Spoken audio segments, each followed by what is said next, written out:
एक श्वेत नाम के राजा हुए महाराज। क्या नाम था? राजा श्वेत,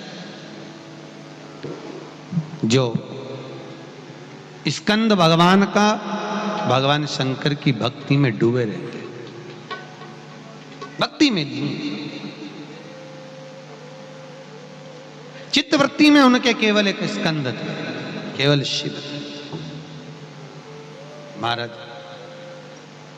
एक श्रीफल का दान प्रतिदिन देते थे। दान काय का? श्रीफल। आपको मालूम होगा सर्वतोमुखी यज्ञ का फल मिलता है श्रीफल का दान। काय का फल मिलता है? सर्वतोमुखी यज्ञ। एक श्रीफल का मात्र दान देने उतना पुण्य का भाग प्राप्त हो। किसी मंदिर में, किसी देवालय में, किसी स्थान पर हम जब जाते हैं तो वहां मात्र श्रीफल देने पर ही हमें सर्वतोमुखी यज्ञ का फल प्राप्त हो जाता है। सर्वतोमुखी, सर्वतोमुखी का भाग। आज श्वेत राजा बैठे तप में लीन थे, भक्ति में डूबे हुए थे।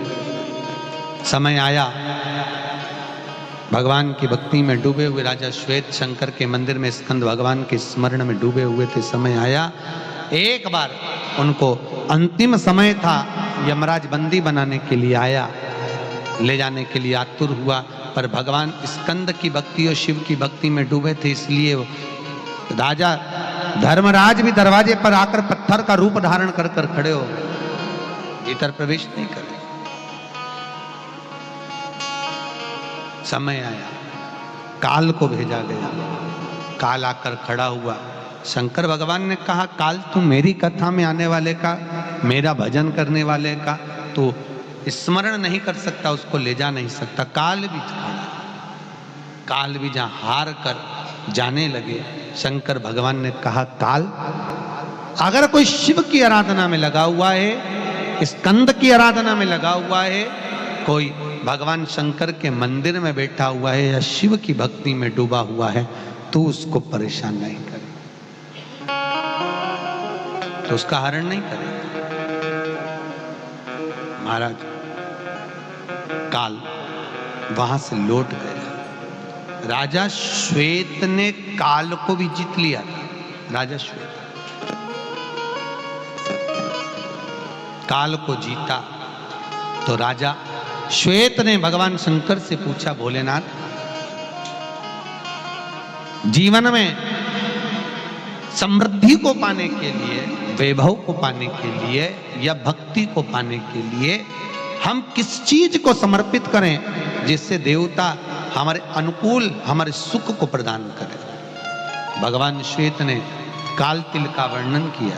काल तिल जानते होगे, काली तिल्ली जिसको बोला जाता है।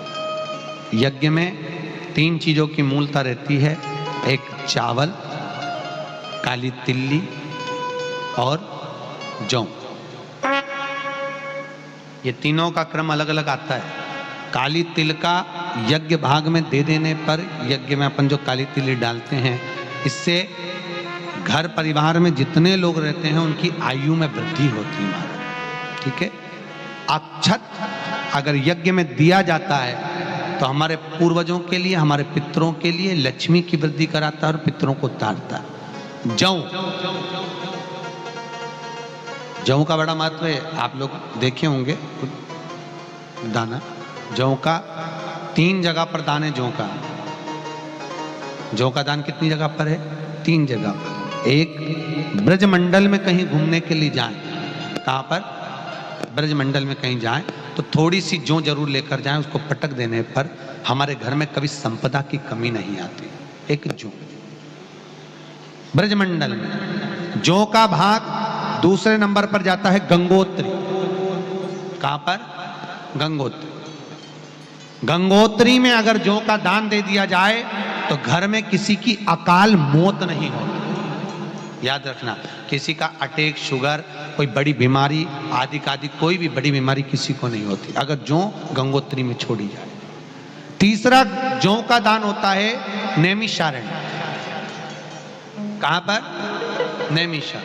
नैमिषारण्य चक्र तीर्थ में अगर जौ का 2 दाना अगर समर्पित कर दिया जाए तो याद रखना वहां केवल 2 दाने जौ के छोड़ देने पर घर में कभी क्लेश नहीं रहेगा। नैमिषारण्य 3 जगह दानों का महत्व, जौ के दान की पुण्यता। तो यहां जो काल तिल का महत्व करा गया तो कहा वो काल का हरण कर लेता है, संपदा की वृद्धि करता है। कल राजा श्वेत ने इसका वर्णन किया।